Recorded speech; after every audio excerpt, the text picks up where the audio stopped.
Amandine Pélissard et Louise Orgeval font l'objet d'une légère prise de bec sur les réseaux sociaux. La raison ?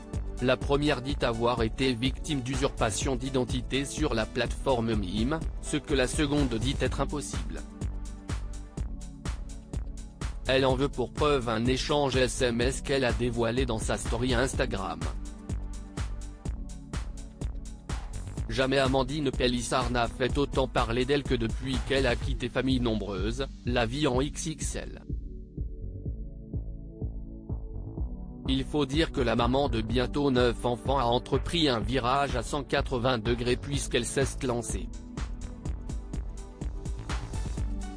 dans l'industrie du porno. Après s'être essayée aux photos de charme sur des plateformes payantes, elle a signé un contrat avec la société de production Jackie et Michel. Une reconversion qui lui vaut bien des critiques, notamment vis-à-vis de sa progéniture, qui pourrait un jour être confrontée à des moqueries ou, pire, tomber sur ses contenus sensibles. Mais il se pourrait bien qu'elle ne soit pas la seule vedette du programme de TF1 à s'être lancée dans ce business. Il y a peu, une page Mime mettant en vedette Louise Orgeval, qui s'est récemment séparée de Kevin, a fait surface. Sur celle-ci, on peut découvrir des clichés très osés de la maman de 6 enfants, dont la description est la suivante: « Le mâle alpha qui sommeille en vous saura-t-il dompter la louve sauvage que je suis ?»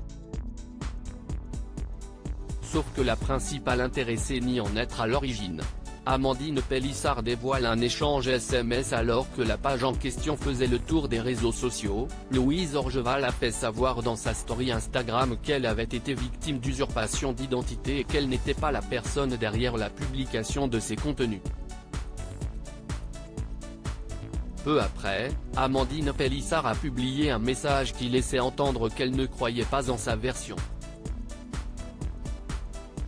Il est bon d'assumer ce que nous faisons en toutes circonstances.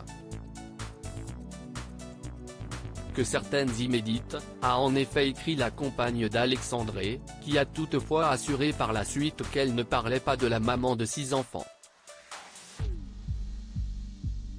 Cela ne l'a cependant pas empêché de remettre en question la version de Louise Orgeval, expliquant qu'il est, selon elle, impossible d'usurper l'identité de quelqu'un sur Mime. Elle en veut pour preuve un échange SMS avec l'un des salariés du site, qui lui explique que de nombreuses vérifications sont faites pour rendre la chose impossible.